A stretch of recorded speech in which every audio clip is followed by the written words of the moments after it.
Rooted in a community of love,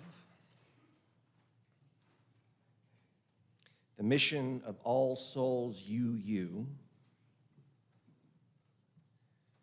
is rooted in a community of love. What if we were?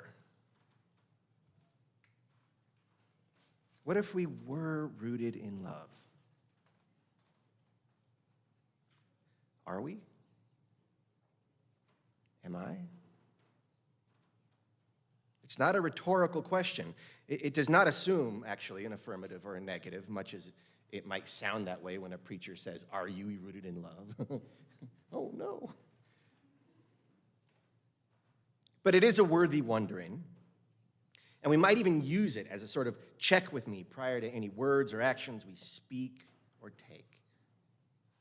Not like a rule, but like a guiding inquiry. Is what I'm about to do or say, is how I am going to engage here at coffee hour or in a meeting, is that rooted in love?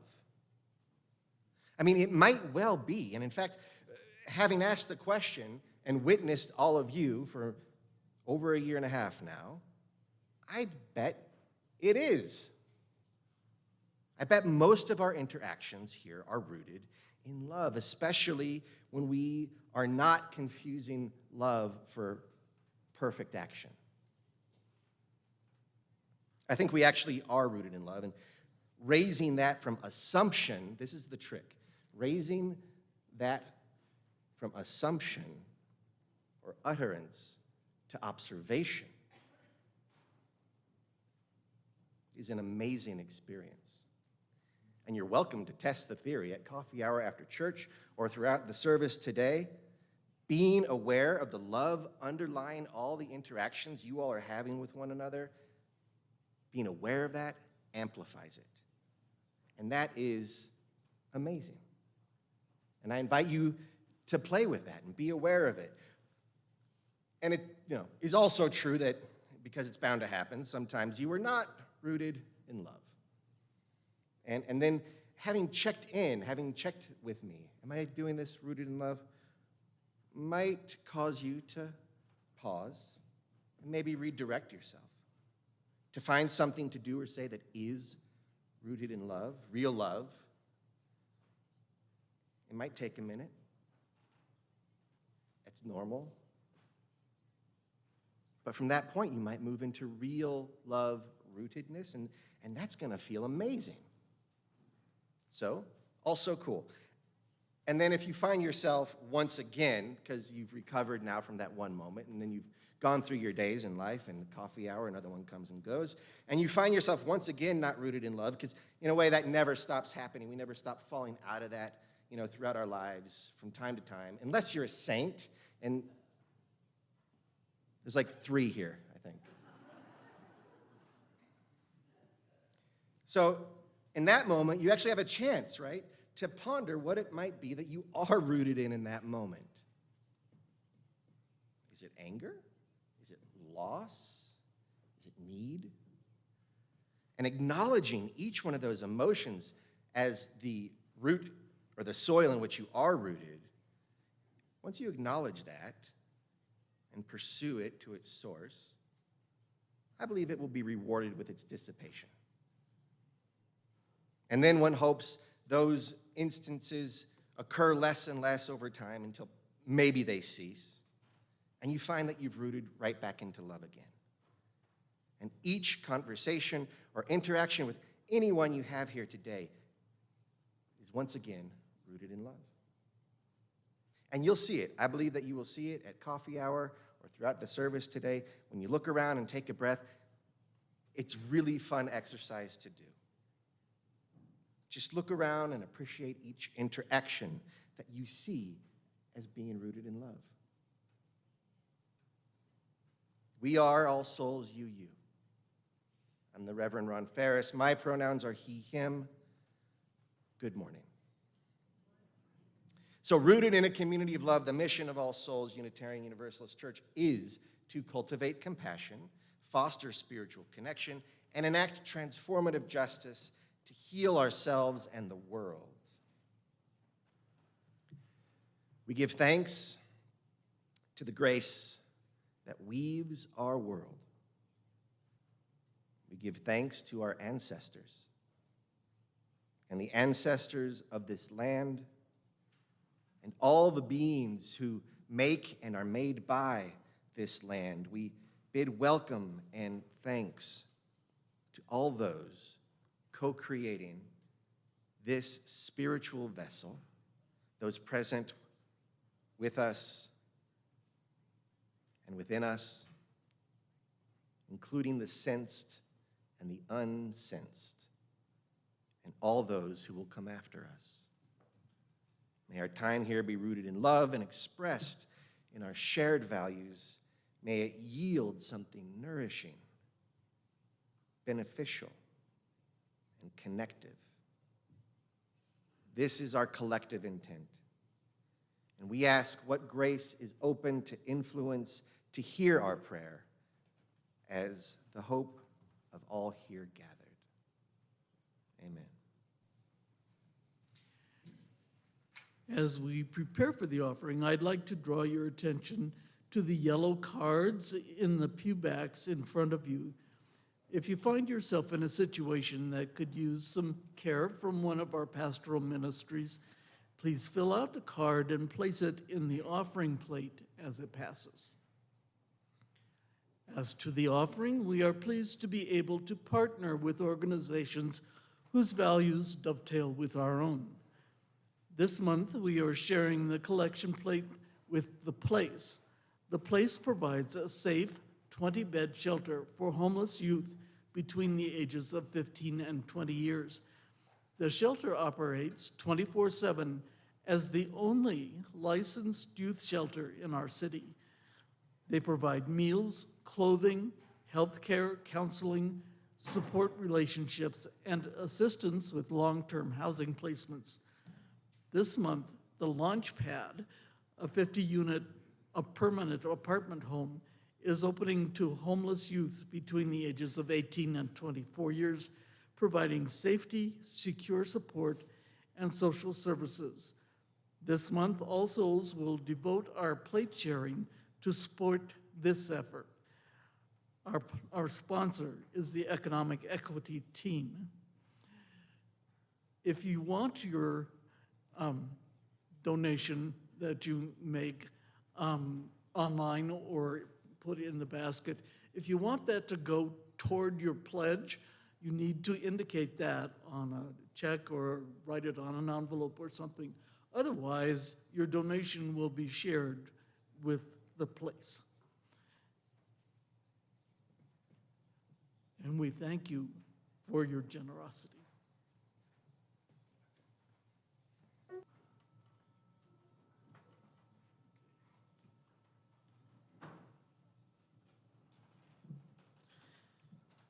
We are often encouraged by those leading us in our anti-racism efforts to allow ourselves to feel discomfort. I think I must be doing it wrong. What I feel is more like an opening when I finally bring into consciousness an assumption based on the color of someone's skin. My latest discovery is that most of the dark-skinned people I meet are better educated and skilled in a profession than I assume they are. I am now training myself to assume professional status before I learn more about a person of color. So I'm thinking about what has caused me discomfort. Well, there was the time when I was serving as secretary of the board, and I was called out for being disrespectful in the minutes.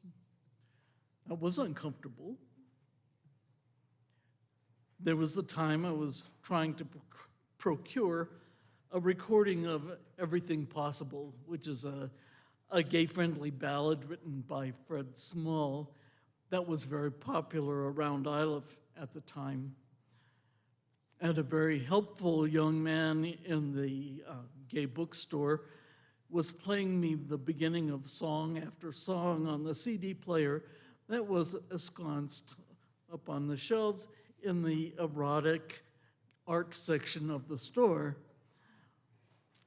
I'm still not comfortable enough in my own sexuality to be comfortable in the erotic section of the store. It causes me discomfort to know that my country, the only home I have ever known, has roots soaked in the blood of slavery and genocide. Being part of a community in conflict makes me uncomfortable, unless the community has learned how to disagree respectfully. Otherwise, people who are serving in good faith get hurt, and that makes me uncomfortable. And lastly, there was the time when I was providing support services for adults with developmental disabilities. That was my job. And a group of our more capable clients like to go out to eat together occasionally. And this time I was providing the support services. We were all standing, waiting in line to get into La Casa Bonita when I became quite uncomfortable, thinking people would assume I was one of those being supported. That was not my finest hour. I don't think the discomfort in these situations brought about learning so much as the learning brought about the discomfort. Sitting with the discomfort has opened my heart.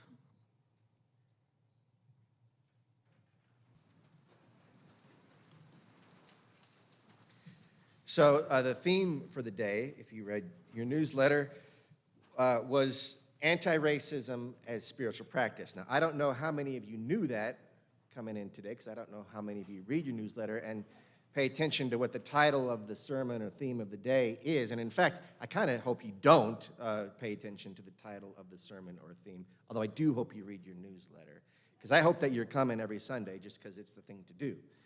Not because of any interesting topic that we're discussing. But today, we're reflecting on anti-racism as a spiritual practice. And I want you to know that as I wrote what I had to say today, I held all of you, including you folks. Wait, which camera is it? Is it this camera? You folks. I've been pointing to these folks over here for a year and a half. But it's you folks. I had all of you in mind as I wrote what I had to say today. And I hope what I have to say speaks to everybody in some way. But while what I say takes you all into account, it will be directed primarily at the white identified folks in the room. When I'm talking about doing anti-racist work in America, I'm usually mostly talking to white people. Not in a finger-wagging kind of way, or certainly not only in a finger-wagging sort of way. I actually want to make it enticing. Enticing beyond just an expression of agreement. You know, we'll overcome. Sure, that sounds good. I want it to be enticing beyond an expression of agreement. I want to make it enticing enough that people who don't usually show up for the work of anti-racism start showing up for it. So that's why when I was trying to sell it with all the promises implied by spiritual practice, it occurs to me now that spiritual practice may not, in fact, have the bedazzling allure that I assume it does. You know, come on, and let's do this thing, and it's really hard, but you'll get to do spiritual practice. You know, I should have titled it Anti-Racism as Cherry Pie. I would definitely show up for that. But no, I went with spiritual practice because I'm a weirdo. A fool. Only fools speak of the Spirit with hope. but maybe you'll be fools with me. Maybe for you too, the implications of spiritual practice are alluring. Why wouldn't it be? What do you all think are the implications, the rewards of spiritual practice? That was not rhetorical. Please, somebody tell me. Somebody. Salvation, community, well-being, peace of mind, home, calm, equanimity, compassion. Yes, absolutely. All of these are wonderful rewards of spiritual practice, right? And in fact, all of them are in their own way spiritual experiences, right? It doesn't necessarily mean that you have to see an angel or hear the voice of a tree to have a spiritual experience. You could have a sense of calm, and that could be a spiritual experience. And for a long time now, I've defined spiritual experience as the experience one has of expanding identity. Not ego, identity. The opposite of ego in my mind. Identity is that which you feel a part of, that to which you are connected. And a spiritual experience as this expansion of identity is not merely identifying as more stuff. It is the experience of identifying as of more stuff, part of it, beholden to more, a part of more, feeling connected beyond what you're accustomed to. So love is a spiritual experience. Home is a spiritual experience. Intense loss, as loss can be a keenly connective experience, is a spiritual one. So is the perfect blanket with the perfect book and the perfect drink on a very cold night. Of course, when we say perfect, we don't mean perfect. In fact, perfect is the enemy of the perfect when it comes to spiritual experiences. Where the Spirit is concerned, the perfect is made up of imperfections. Imperfections are how we connect. Through our imperfections and the grace that they require, imperfection is a spiritual experience. And that seems like a perfect segue to refocus from spiritual practice onto anti-racism. Take no thought to doing the work perfectly. On the other hand, giving grace for imperfection does not mean that we could rest in our imperfection. Rather, our imperfection will call out our ability to generate grace for ourselves and for each other. And this work, anti-racism, will give us plenty of opportunity to do that. Anti-racism is not easy work. It is not for the faint of heart or for the self-interested soul. We will make mistakes as we walk this walk and do the work. We will reveal mistakes that have been made and probably create a few new ones. And these will be painful, and they will require more work to make amends. Relative to the blissful ignorance of not doing the work, anti-racism work can be painful to do. But relative to the pain that racism has caused, it is not too much to ask. And not only ultimately, but on the way, the work will benefit humanity, the planet, and you, as it will yield more just systems, clearer insight into reality, and into yourself. It will yield moments of deep connection, expanded identities, spiritual experiences, and a world more oriented to each other. So you've heard me extol the power of stories to frame our reality. Stories are the lens through which we see the world. They give meaning, mold our identities, and shape how we see and understand things. Their scope and focus are the limits of our depth of identity. Our stories mediate the world and our spirits. But the truth is, not all stories are good. Not all stories are benevolent. Many are based in fear, and all of stories have consequences. Some of them allow you to see the love between strangers talking over coffee after church. That's the story that we are coaxing into being. But some stories are violent, even when they feel encouraging. Racism is, of course, violent, and it is, unfortunately, part of the warp and weave of our culture.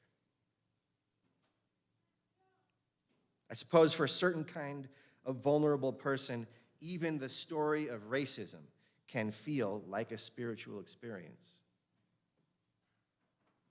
It could feel good in the way a weak person feels good being cruel. But its reward is ever limited by the violence of the souls of its practitioners. For those types, racism is a false prophet to a hopeless soul. And that, I dare say, is not us. But we may be caught in the same story. We are repulsed by the visible, vitriolic, and obviously harmful versions of racism. We are repulsed by the racism that we can identify in others. But even in us, the lens through which we see the world disguises racism as expectation. Our internal biases are all too often simply unknown to us.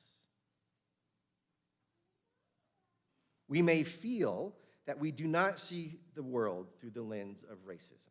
And it may be the case that on occasion you don't. But that giant story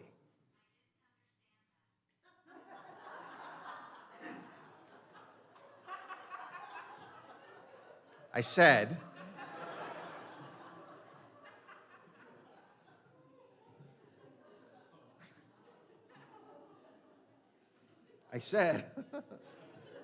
that big story infiltrates our lives. It's not personal. We didn't create it. In many ways, it's not your fault, but due to the harm it will continue to do if you do nothing, it has become your responsibility to do something. It's not your fault, but it is your responsibility. Did it understand that? Okay, good. You could explain later.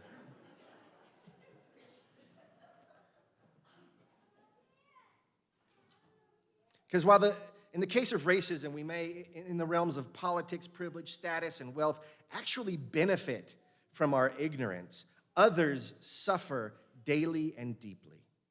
And our souls, meanwhile, are desiccated. Our vision is constrained, our ability shriveled, and our connections become meager, vapid, and carcinogenic.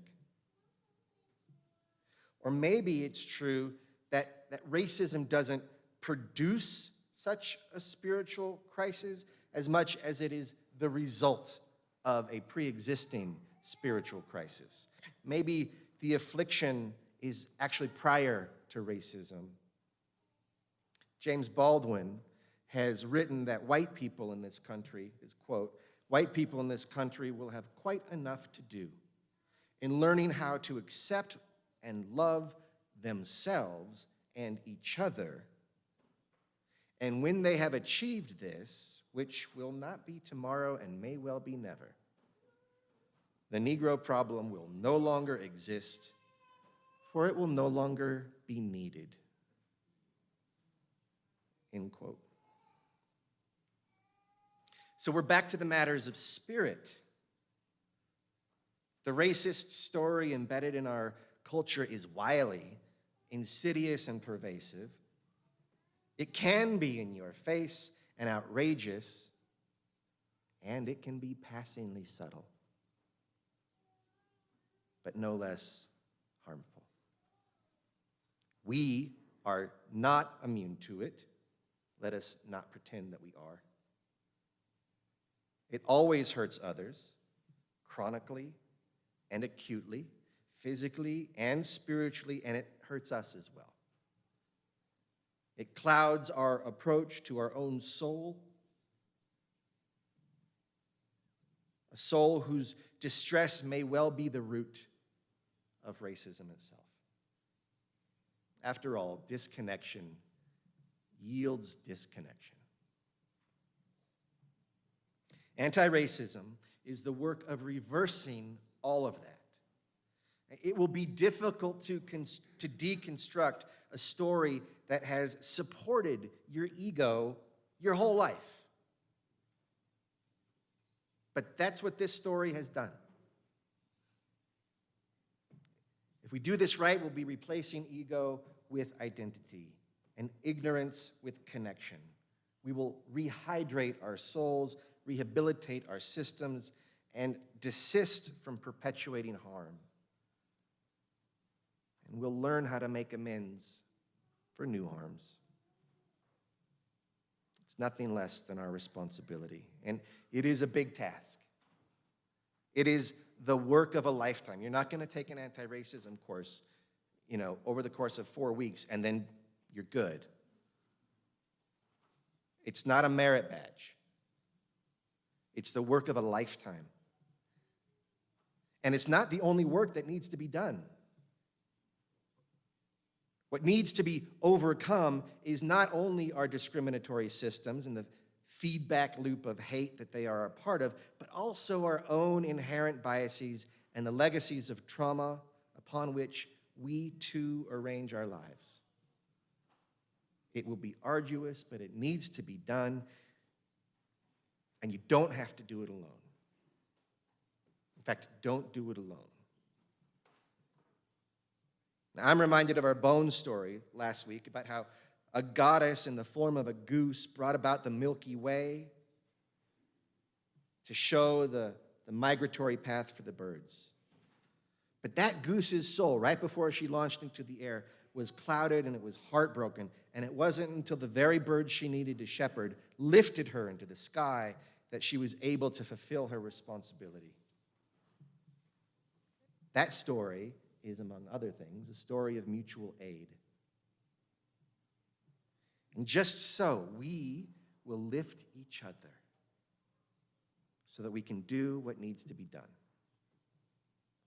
Our anti-racist team at All Souls offers frequent workshops. Find yourself there. And we will, as a congregation, consider adopting the 8th principle, an explicitly anti-racist statement, as a foundational piece of our purpose as a congregation and a tradition, which it's meant to augment our new values, right? Be a part of the old principles that still augment our new values. That path to adoption of the 8th principle will also offer many moments of reflection and action with regards to your personal anti-racist journey. It's personal, but you won't be alone. And there will be ample opportunity for spiritual experiences along the way. This is the work of the world to come. The old world is dying. We will endure its thrashing last gasps beginning tomorrow. Rooted in love, we will get through that together as well. In the meantime, we will lay the groundwork for the new world, a world free of the lens of racism, one rooted in love. As we leave this place, know that the work does not have to be done alone, that you are in a community rooted in love, ready to write the script for tomorrow, a new story, ready to do the hard work and hold each other through it. Let us go in peace and let us go singing. We are a gentle, loving people, and we are singing for our lives. We are a gentle, loving people, and we are singing